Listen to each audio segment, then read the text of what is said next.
Have you ever been in a meeting where the opinions of everybody are different? And beyond that, these opinions get heated.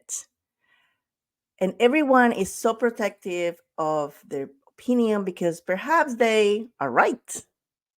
And how do you go past that? I can tell you, I've been many times in this situation. And other than frustrating for oneself, it's frustrating because it tanks the productivity of organization and the mission that you're trying to accomplish. But all that is about to end because my guest today, Dr. Ginger Carlson, has created, is the co-founder of this amazing project that is going to revolutionize the way you address conflict. So don't go anywhere. Welcome to Leading Intentionally, the podcast where we dive deep into the world of leadership transformation.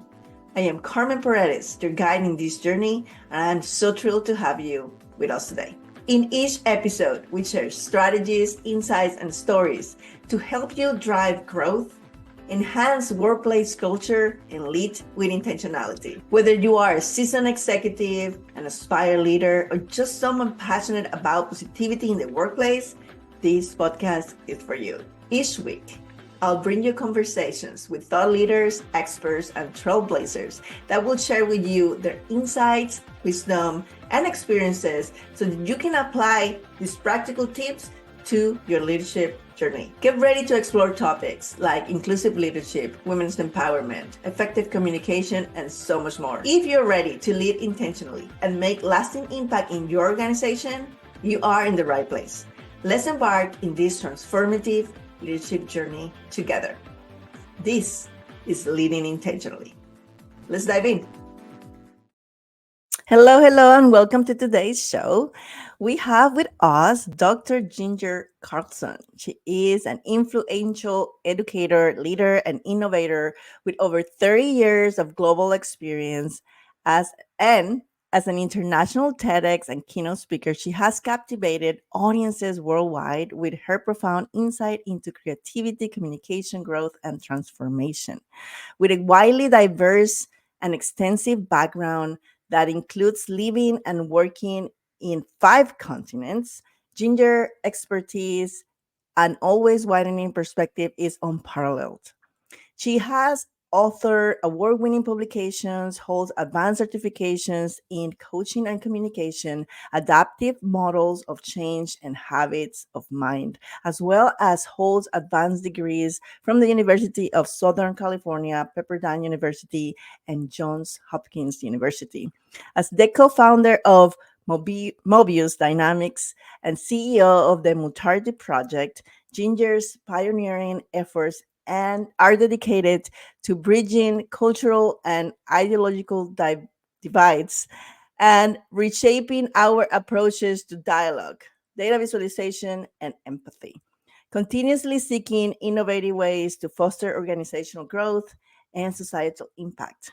Dr. Carlson is a dynamic force in driving transformation.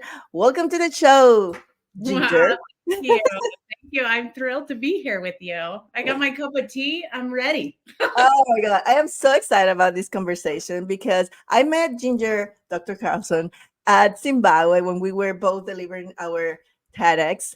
This was her second. Um, and I remember when she stood up for practice, I was like, damn. Which actually is like some people say that about me, but like she actually was like, I practice like volunteering. And I'm like, okay, strap on, girl, because there's high caliber people here. And so and from the first time I heard your talk, I was like, all these gears start turning in my head. And I'm like, oh my God, I have to bring this to the audience because these can solve so many things. But before we get there, I want to know a little bit about you. I want people to know a little bit about you. Like, tell us a little bit of your story. How did you end up here with this Yeah, amazing so idea? funny. Like the journey to get to any place is so full of so many things, right? And Yeah. and I feel like every moment I can pin to in place in any piece of my background has Yeah. informed who I am and what I'm doing, you know? Mm. So, I grew up in a very small rural town in the Western United States, and uh, it informed me in a lot of ways. And then I went and sought something bigger in the world and have, went to college and then eventually overseas. And so I've been working in global education for the last 3 decades. Uh, and got really interested in systems thinking and design thinking, organizational change, and management, but also leadership, and being super intentional about how are we showing up in our spaces that to drive change, but not for change's sake, and really thinking about evolution of our practices, not just change because we're changing course, but evolving and learning and growing together.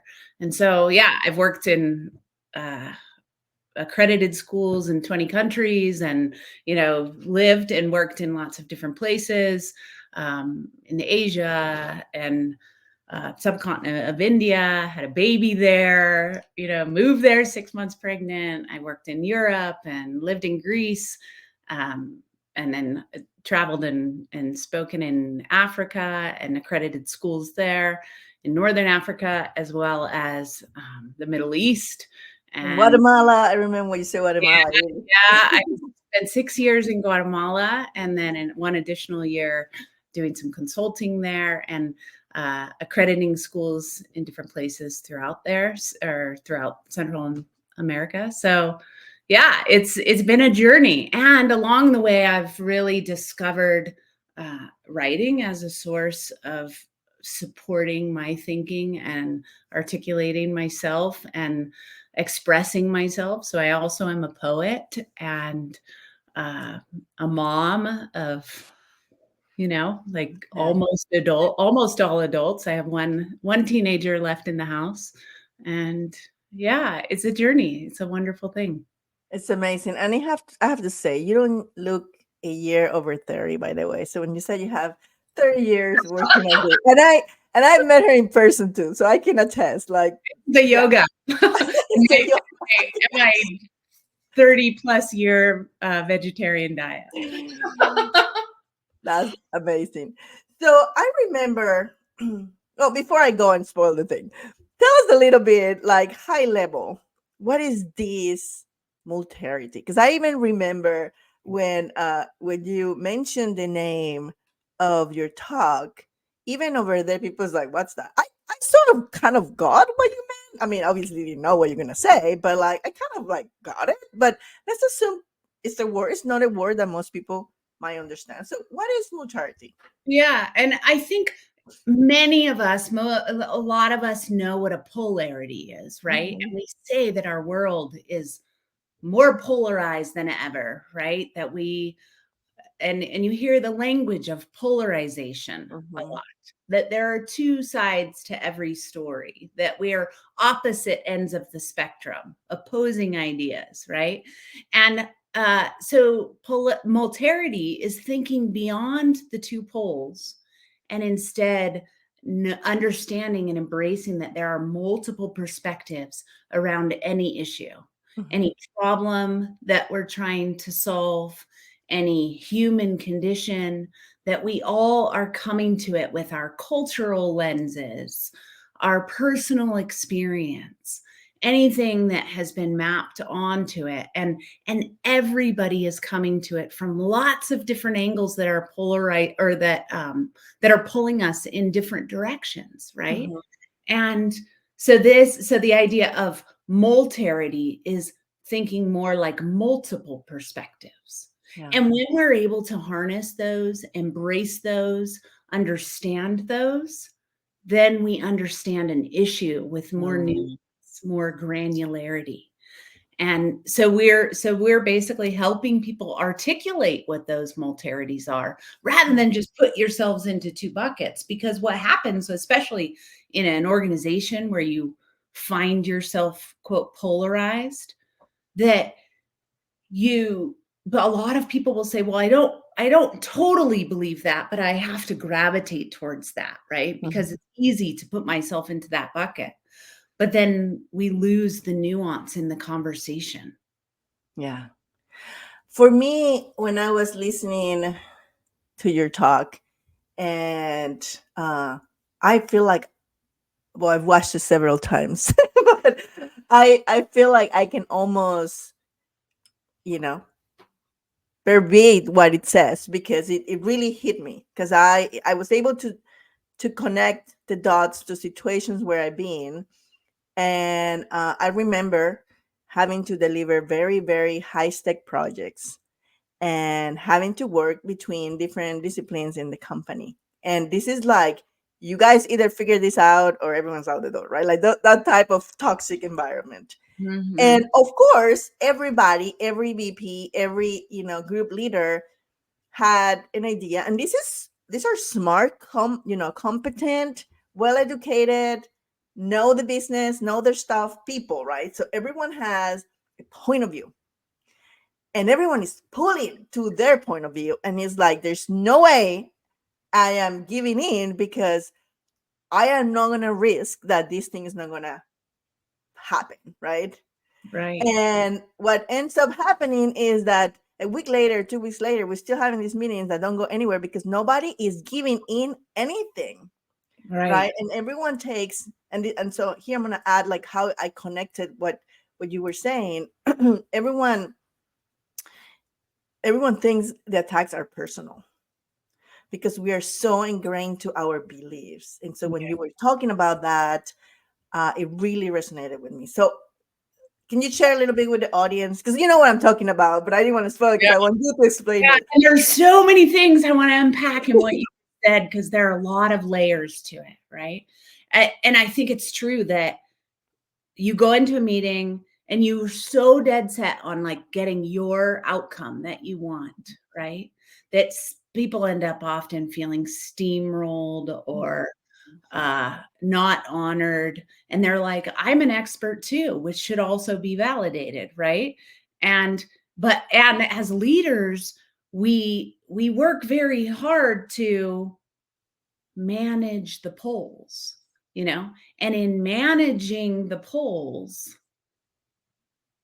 we're not able, we're still staying separated rather than completely understanding. And an outcome that we've found in the work that we're doing, and so far 100% of people who've gone through this process say that they develop empathy Hmm. Yeah. for the other side of the table or the other perspectives that exist, or a nuance that they hadn't considered before. And when we're able to open our minds a little bit like that, then we can see solutions that didn't exist before. And but it does require being able to say, I'm going to come to the table with curiosity rather than contempt. Hmm. You Hmm. know? And I found in my case, when I started realizing that words, perspectives, sometimes attacks, were Mhm, not personal, had nothing to do with me.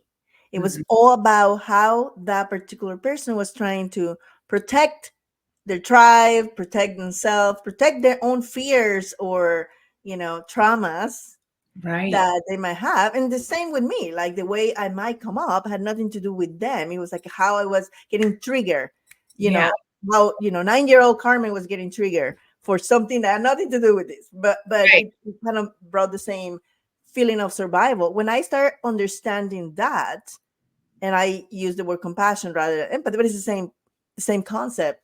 Everything changed because I was able to step back and observe rather than be an active participant on the dance that was Yeah. happening. And I Yeah. feel like that's what your work does for people, because it almost force you to watch the movie. Like, let's take a seat and let's watch what happens. So I don't want to tell people like how this happened, because I think it's so cool how you make this happen. Yeah. So I was just going to say, well, let me tell you how, because I think you've hit on something really important, that it depersonalizes the conflict, right?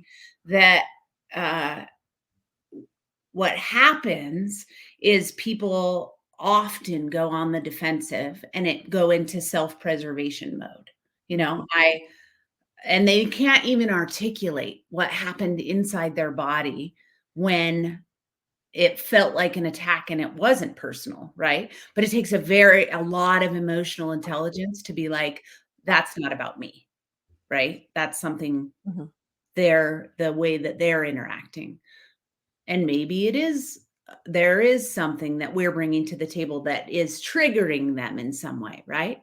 But what we do is we've kind of, and it really isn't a stumbling upon the piece of research. It is after years of really realizing and searching for, like, how is our dialogue not getting deeper, richer, stronger, more insightful? Why are people continuing through all of these processes that we have available to us all over the world, where people are talking, they come to the table, they're trying, peace talks from peace talks in any country that we have many examples of having conflict, failing, down to the family dinner table. Why Mhm. are we not able to get further? And we found multiple pieces of research as we were looking at how are we using data that talked a lot about when people come together to discuss a problem and they use visual symbols to represent their different perspectives around the table, that Mhm. they're have a significant increase in their ability to reach consensus. Mhm. Is Right. just by the use of visualizing our conversations, the emotional context, the undertones that are happening, not just the words, but Mm. where are people coming from? How are they feeling about it? What's the context that they're bringing that perspective from? If you can imagine it, all of those perspectives coming together and the visual representation of that, what happens in a person's heart is they're able to say, that's not about me. It's a third point. Mhm. Mhm. And so they don't go on the defensive. Right. They depersonalize that and go, "Oh, I understand it in a different way." And it is the most fascinating, beautiful, wonderful thing to watch unfold when a person's, not just their mind opens to that, but also their heart, and this connection that they go, "Oh, just because you have that perspective doesn't make you a bad person." Right. Right. And one thing I'm thinking right now is, you mentioned you did this in a global stage, like, and so language is almost crippled, right? Because I mean, English is not my first language, and even though I've been in the U.S. for more than 25 years, I use the example, and you speak many languages, so you probably can relate to it. I'm going to say here, uh, like love, right? So there is one word in English for love. There is seven in Spanish and 17 in Greek.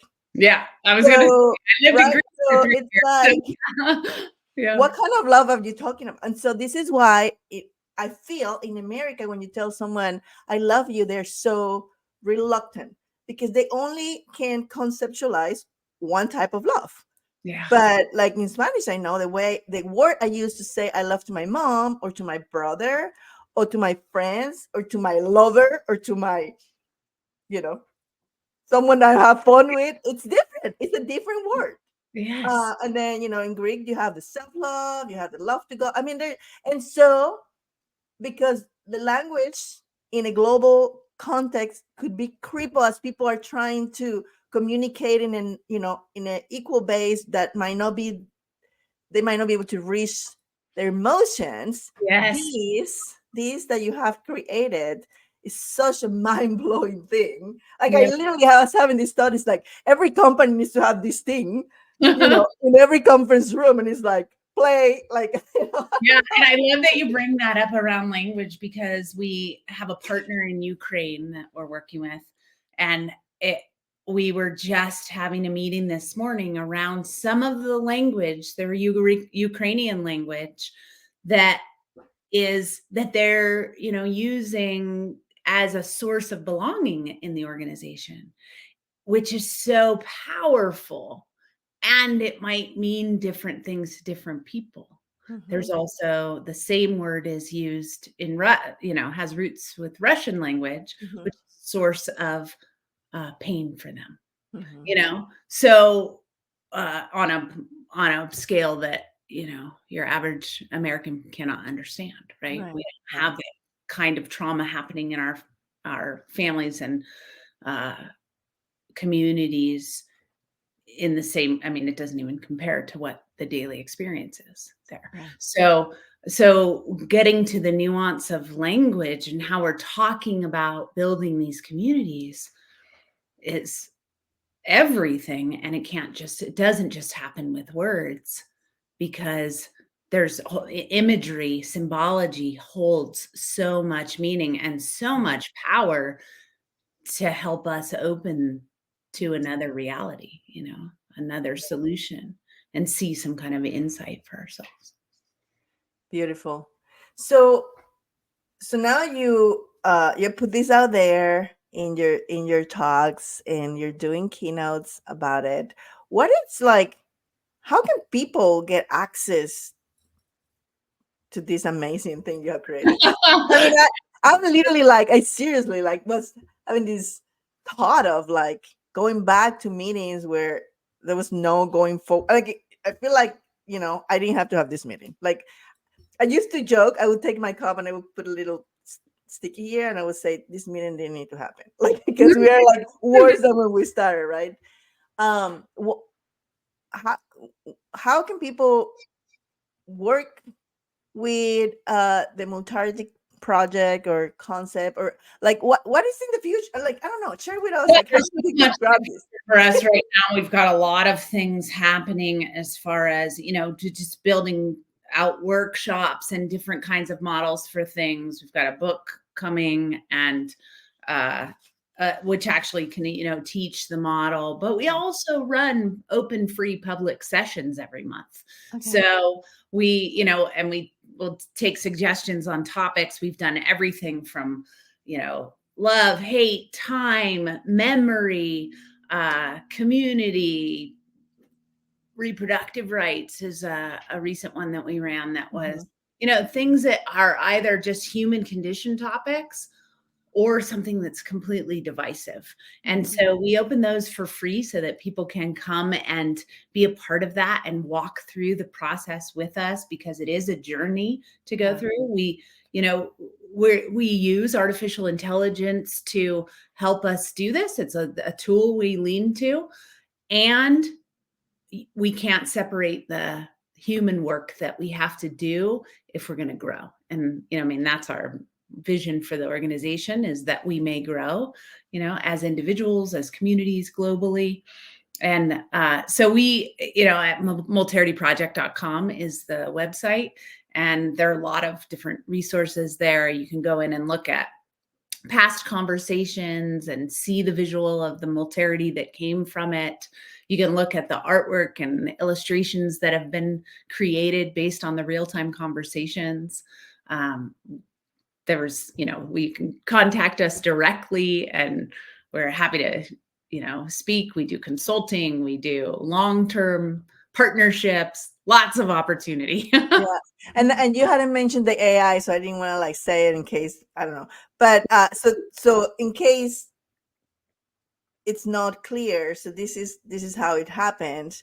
They you have, I suppose you have trained, AI to produce what you need to in order to create this transformation. But basically, it's like you use, and I know it's not ChatGPT, but like you use the ChatGPT and you ask them a question and they give you an answer. So she's using AI to interpret the words and the tones and that is happening in this conversation, and then produce this beautiful art, and she showed them in the TEDx. So you please go watch it. I'm gonna put the link below, because it was mind blowing, right? It was mind blowing how, um different perspective of the same topic can yield different artwork. And Yeah. that, I think, that is the magic of it, right? Yeah. That's Yeah. It does feel magical in a lot of ways when you're, especially when you're in that conversation, that it's like, whoa, that those two perspectives exist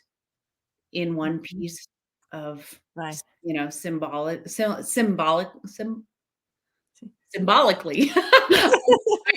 I got symbolic because we use the language of symbology a Yeah. lot. But symbolically, multiple perspectives represented in one piece is really a fascinating experience for people. I'll share one conversation that we had, one Multarity project public session around comfort zones that Mhm. generated some pieces that one when we put them up, one of the participants said, oh, I had a negative visceral reaction when I first saw the piece, Mhm. and then I heard from the other people about how they mapped meaning to it, and I suddenly went, oh, I understand them in a different way now, and that piece made all the difference for that person in developing empathy for these other perspectives that were widely different from his own. It Yeah. was fascinating. But just to go back to what you were asking about, the what's happening with the artificial intelligence is basically we've taken and cross-pollinated multiple ways of, using AI so that it's not just one source. And it's to develop a proprietary, we're working on an app actually. So that would be something that would be available as well, for people to just use, with their friends as Well, a I dinner feel like to use it at my dinner table boardroom. when my teenagers are having a conversation that's going like this. Yeah, yeah, yeah. Oh my god, that's so amazing. That is so amazing So because so we're using that and cross-pollinating that, and then it generates these pieces, and we're really kind of now looking at how do we need to do the real refining Mhm. so that those pieces, because people who are in the conversation, they attach meaning to it that Mhm. is just fascinating. So we're looking at what are these next levels that we can do so that it really can help us, shine a light on where we go now with it. Mhm. What next? I love that in a world where it almost feels that we're losing the human touch, you are using the very thing that people are afraid that is going to dehumanize us to bring back the human on us.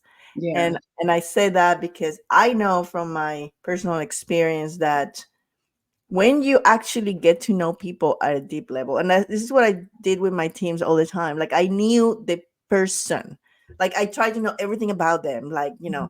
what food they like, what the kids do, and what they like to do on the weekends, and what they hate, like I try to know the person, because then you have the empathy, the compassion, Mhm. and maybe a misunderstanding, maybe you're not on your best behavior all day long. I'm sorry, I don't care who you are, you're not.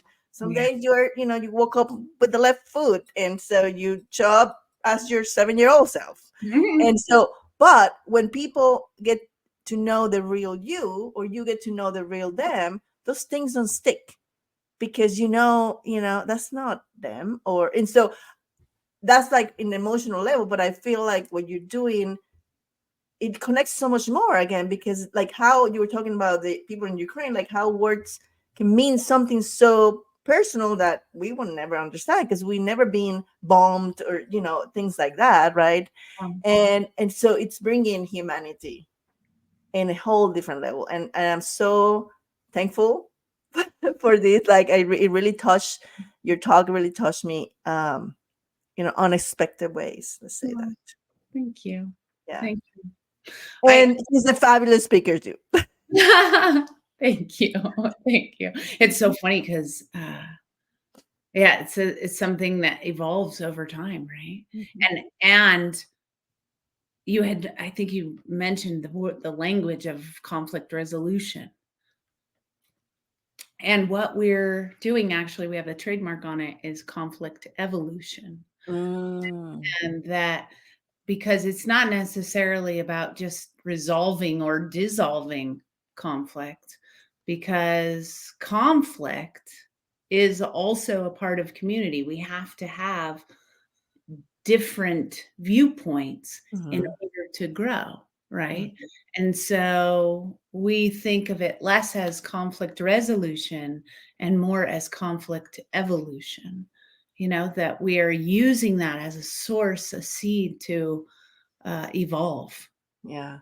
You know, they say, and I believe it's true, that you're the average of the five people you hang out with. I'm feeling so smart today just hanging out with you. Me too. I'm so happy to be here and to be part of your world. Oh my God. So what's next? What's next for Dr. Carlson? Yeah, there's a lot on the horizon. We have a lot of potential partnerships kind of unfolding. We see a lot of emerging interest across different areas, whether that's like the UN sustainability goals or trauma support, Mhm. a lot of mental health support, but also, corporate. How do we support, boardrooms who have become divided, or even in the medical field, supporting the kind of bridge between the medical professional perspective and the patient perspective. And then, there's a lot of low hanging fruit in education. We hear from teenagers who have come to our sessions, as well as university students. There's a lot happening on the university campuses right now. Yeah. How are we supporting young people and hearing from them in how we evolve dialogue in the world? And so our at Mobius Dynamics, which is the parent company, our tagline is the future of dialogue. And so how are we really evolving? How are we speaking to each other? How are we getting curious with each other? How are we beginning to develop empathy in deeper ways? So, And I'm gonna say something because it just came to my heart. So as a mom of an autistic child who mm, is a genius, um, and with 1 in 43 kids being diagnosed with autism today, it was 1 in 10,000 40 years ago, right? mm, This actually can be so transformational because I know my son speaks in frequencies that most people can't understand. right, right. And it's actually it's very interesting. This came to me this morning because I was meditating and I actually realized that as I heal myself and I was able to be more empathetic, compassionate, and think in higher frequencies, his behavior changed Yeah, because we are aligned more. He's still way higher vibrationally than me, right? Because that's their gift. yeah, They don't partake on the little pity stuff that most of us do, right? But just imagine, and I just want to put the seed there. It would be great to have a Multarity conversation with autistic kids and see what comes out of that. I bet yeah. it would be amazing. Yeah, and we have certainly had people with autism at our table who either self-diagnosed or, as an adult, or who've kind of gone through the process and received a diagnosis. And it is a different level of communication that a lot of people don't understand. Hmm. And so when you're able to have a kind of structured dialogue that is grounded in a goal of empathy, Yeah. it's amazing what happens, because the diversity of hearts that have come up, to this experience, Hmm. and the diversity of way of communicating, it's just such a beautiful thing. It's like this gorgeous plant that is growing and flowering, and people walk away going, "Whoa, I didn't expect that," And these things that we always ask, what surprised you? You know, did anything happen in your own self that surprised you? And it's as diverse as there are people, you know, what Yeah. happens for people. And then they are able to say, whoa, I get that person in a different way. And then the next step is kind of tracking how does it affect your communication going forward, right? Mm-hmm. Because it's Mm-hmm. wonderful to have a one moment of experience that's special and you had this, you know, light bulb moment for yourself. But if it doesn't translate to Right. your behavior going forward, then what was it worth, right? Right. So that's an important piece for us is how then is this transferable skill? I love that. And that's where the empathy and the compassion comes, right? Like, 'cause if you know that this particular word is going to trigger the other person on the table and you care a little bit, then Mm, don't use it. Choose a right, different one, right? right. Oh my God. So many possibilities with this. I'm so excited for, where you're going to take this and what it's going to do for a lot of people. I'm just definitely going to be following and, you know, I'm just happy to be part of it this little bit by bringing it to new people that might not have heard of it otherwise. Yeah, thank you so much. Thank you for yeah, Yeah, opening the conversation too. It's so fun. It's so fun. yeah, Oh, you had mentioned before, can I talk? Can I keep speaking? yeah, yeah, yeah. Like, I love talking to you. Um, what I was gonna say is you had mentioned about the use of AI when people are afraid of it, you know? Mm, People are at least wary, right? Um, and every other level of, you know, from comfort to total fear.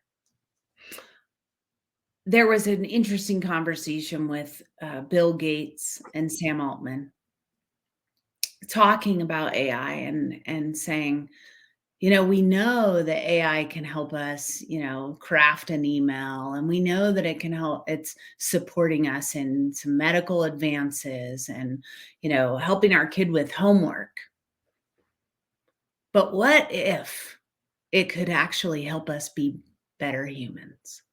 What if it could tackle some of our hardest problems, like whether or not we get along with each other?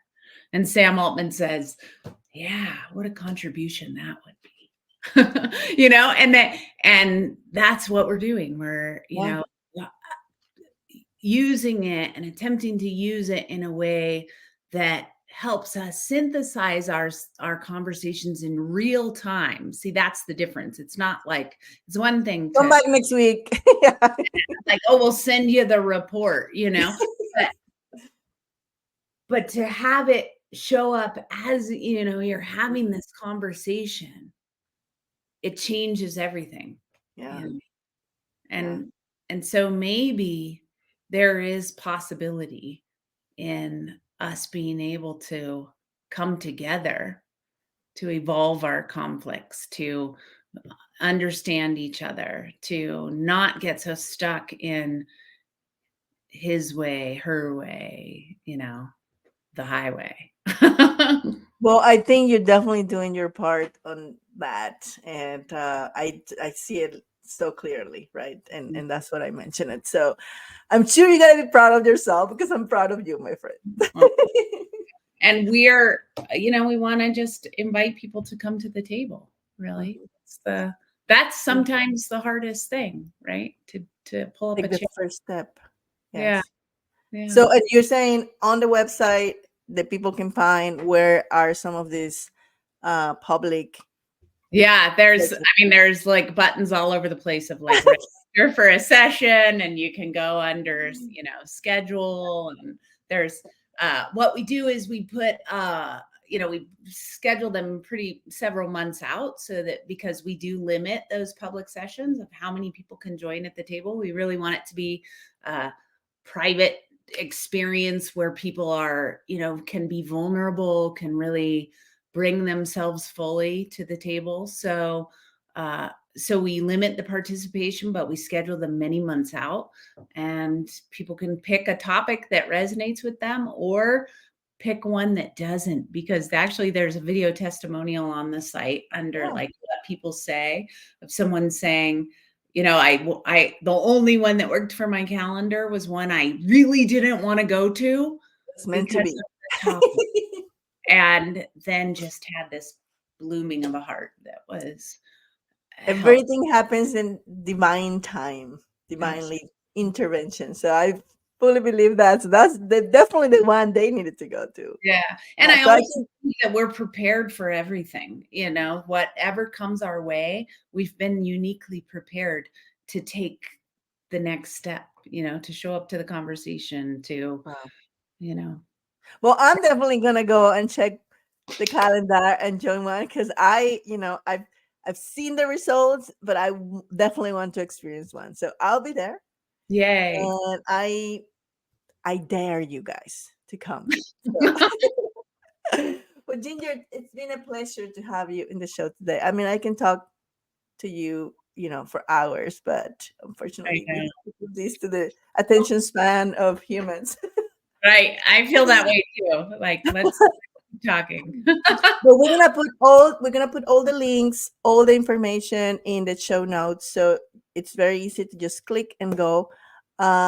This is really revolutionary, and I mean it. I am truly thankful and grateful that our paths met, and that we were having to have this conversation today. And I hope it's not the last conversation we have. And I Yeah. know where you live, so I'm gonna go visit you. You gotta come. It's great. Okay, thank you, and you guys don't forget. Until next time, lead intentionally. Bye bye.